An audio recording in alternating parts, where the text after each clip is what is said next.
ഇന്ന് നമുക്ക് ബീറ്റ്റൂട്ട് കൊണ്ടുള്ളൊരു കുഞ്ഞു റെസിപ്പി നോക്കിയാലോ. ചോറുണ്ണാനായിട്ട് ഇത് മാത്രം മതിയാകും, അത്രയ്ക്ക് ടേസ്റ്റാണ്. അപ്പോൾ ഇതാ അതിനായിട്ട് ഒരു ബീറ്റ്റൂട്ട് ഞാൻ എടുത്തിട്ടുണ്ട്. ഇതിൻ്റെ തൊലിയൊക്കെ കളഞ്ഞ് ചെറിയ കഷ്ണങ്ങളാക്കി മുറിച്ചെടുത്തിട്ടുണ്ട്.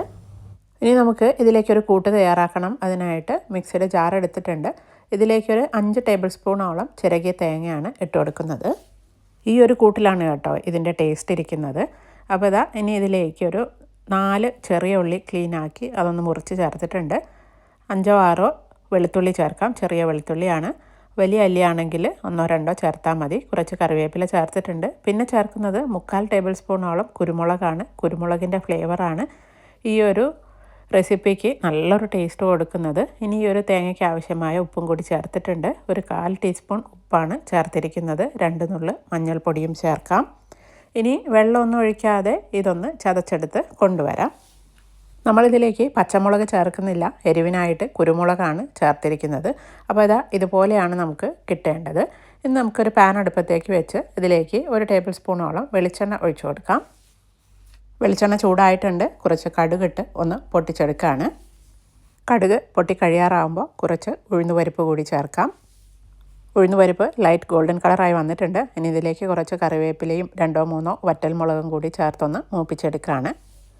ഈ സമയത്താണ് നമ്മൾ ചതച്ച് വെച്ചിരിക്കുന്ന തേങ്ങയുടെ കൂട്ട് ഇതിലേക്ക് ചേർക്കേണ്ടത്. ഇതെല്ലാം കൂടി നന്നായിട്ട് മിക്സ് ചെയ്ത് ഇതിൻ്റെ പച്ചമണം മാറി വരുന്നത് വരെ ഒന്ന് വഴറ്റിയെടുക്കാം. ഒരു 10-15 സെക്കൻഡ് ഒന്ന് വഴറ്റിയാൽ മതി. നല്ലൊരു സ്മെല്ലാണ് വരുന്നത് കേട്ടോ. കുരുമുളകിൻ്റെയും വെളുത്തുള്ളിയുടെയും ഒക്കെ നല്ലൊരു സ്മെല്ലാണ് വരുന്നത്. അപ്പോൾ ഇതൊന്ന് പച്ചമണം മാറി വന്നിട്ടുണ്ട്. ഇനി നമ്മൾ മുറിച്ച് വെച്ചിരിക്കുന്ന ബീറ്റ്റൂട്ട് ഇതിലേക്ക് ചേർത്ത് നന്നായിട്ടൊന്ന് മിക്സ് ചെയ്തെടുക്കാം. നന്നായിട്ടൊന്ന് മിക്സ് ചെയ്തെടുത്തിട്ടുണ്ട്. ഇനി നമുക്ക് ഈ ബീറ്റ്റൂട്ടിന് ആവശ്യമായ ഉപ്പ് ചേർക്കണം. തേങ്ങ ചതച്ചെടുക്കുമ്പോൾ കുറച്ച് നമ്മൾ ചേർത്തിട്ടുണ്ട്. അപ്പോൾ അതിനനുസരിച്ച് ഉപ്പ് ഇതിലേക്ക് ചേർത്ത് കൊടുത്ത് നന്നായിട്ടൊന്ന് മിക്സ് ചെയ്തെടുക്കാം.